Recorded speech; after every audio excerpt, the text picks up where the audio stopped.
నేను తప్పించుకోలేదు, ఎవరు తప్పించుకోలేదు. కానీ మాయని మనకు అనుగుణంగా మార్చుకునే మాత్రం మార్గం ఉంది. ఇప్పుడు చూడండి, కఠినాత్మనైన రాక్షసుని కూడా మనం వశపరచుకోవచ్చు. రాక్షసుడే, కానీ వాడు మన స్నేహంలో ఉంటే ఏం చేస్తాడు? మనకి మంచి చేస్తాడు.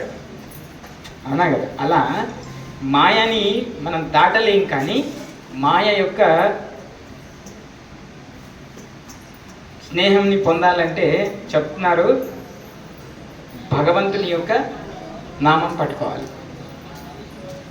ఏదైతే అమ్మవారికి నచ్చుతుంది, మాయాశక్తికి నచ్చుతుంది.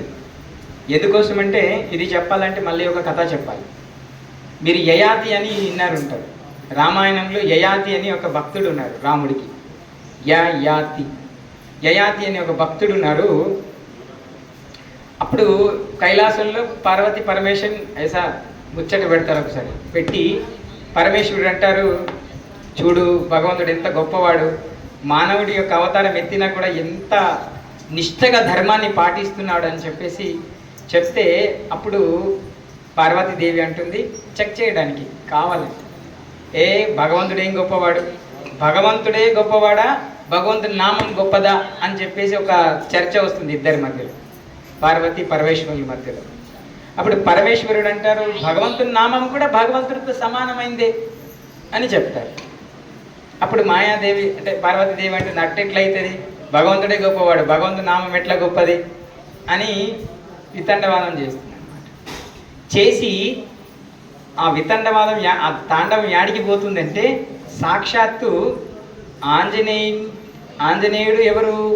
శ్రీరామునికి పరమ భక్తుడు, అసలు ప్రాణము ఎప్పుడన్నప్పుడు తీసుకునేటువంటి భక్తుడు. అలాంటి ఆంజనేయ స్వామి రాముడితో యుద్ధం చేపించేలాగా మాయ చేస్తుంది. ఎవరు? మాయాదేవి. అంతటి మాయ చేస్తుంది. ఎలా చేస్తుంది అంటే, ఈ యయాతి అనేవాడు ఉంటాడు, ఆయన కూడా చాలా కృష్ణుడు అంటే రాముడికి గొప్ప భక్తుడు. మీరు శ్రీకృష్ణ అర్జున యుద్ధం అనే సినిమా చూస్తే మీకు సినిమా అది మొత్తం అర్థమైపోతుంది.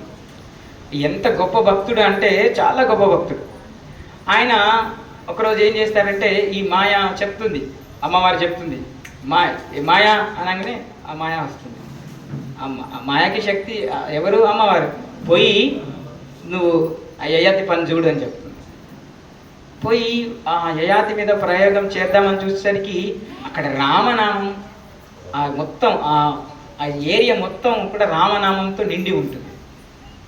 వాళ్ళు పిల్లలు పాడతాడు, మీ సినిమాలో చూస్తే ఎంత మంచి పాట. శ్రీకరమౌ శ్రీరామనామం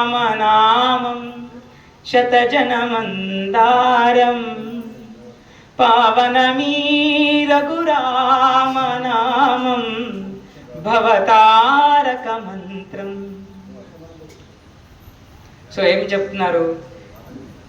ఎక్కడైతే రామనామం ఉంటుందో అక్కడ మాయ ఉంటుంది. చల్లని నామం మ్రోగే చోట చెల్లదు మాయా జాలం. శ్రీకరము అని పాడుతుంటారు వాళ్ళు. పాడుతుంటే మాయ వస్తుంది.